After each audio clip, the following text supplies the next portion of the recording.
Hello বন্ধুরা, আমি অনিতা ঘোষ। সুরুচি বাংলা রান্নাঘরে সবাইকে আমন্ত্রণ।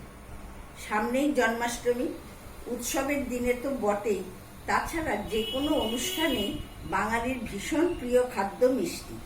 আর সেই মিষ্টি যদি আমরা ঘরে তৈরি করে মালপোয়া করি, তাহলে তো কোনো কথাই নেই। আসুন, আজকে আমি জন্মাষ্টমী উপলক্ষে অতি সহজ পদ্ধতিতে খুব কম উপকরণে কিভাবে মালপোয়া তৈরি করা যায়, এই রেসিপিটি আজকে আমি আপনাদের সঙ্গে শেয়ার করতে চলেছি। ভিডিওটি মিস না করে পুরো দেখতে থাকুন। আমি মালপোয়া কিভাবে তৈরি করছি আপনারা দেখতে থাকুন। এই বাটির মাপেই আমি সব কিছুর মাপ নেব। এখন আমি এতে নিচ্ছি 2 বাটি ময়দা। এখানে আমি এই 1 বাটি নিলাম, আরো 1 বাটি আমি নিয়ে নিচ্ছি। এবার আমি এতে এই বাটির মাপে 1 বাটি সুজি দিচ্ছি। এই 1 বাটি সুজি এতে নিয়ে নিলাম। এই বাটিরই মাপে 1 বাটি চিনি দিলাম।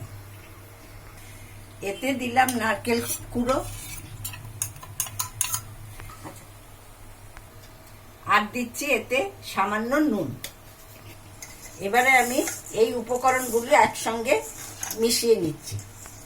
এবার আমি এতে দুধটা একটু ঈষদুষ্ণ গরম করে নিয়েছি। এতে প্রায় 2.5 বাটির মতো লাগবে, কিন্তু একবারে দেব না, একটু একটু করে মাখবো। দেখুন, ব্যাটারটা আমার রেডি হয়ে গেছে। ঠিক এরকম খুব পাতলাও করবেন না, আবার খুব ভারীও করবেন না। এবার আমি এতে দিয়ে দিচ্ছি কিছু মৌরি।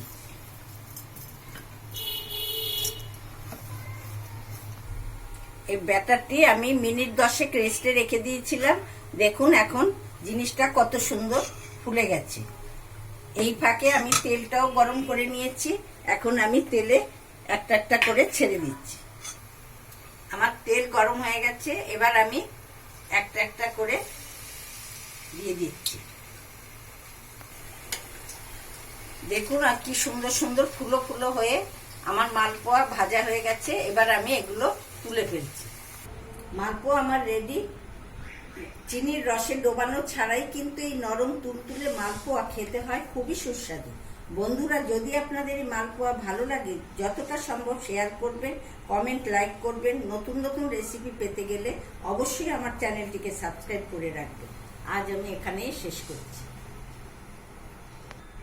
জন্মাষ্টমী আপনারা খুব ভালোভাবে উপভোগ করুন। এরকমই আমি আরেকটি রেসিপি নিয়ে আপনাদের সামনে হাজির হয়ে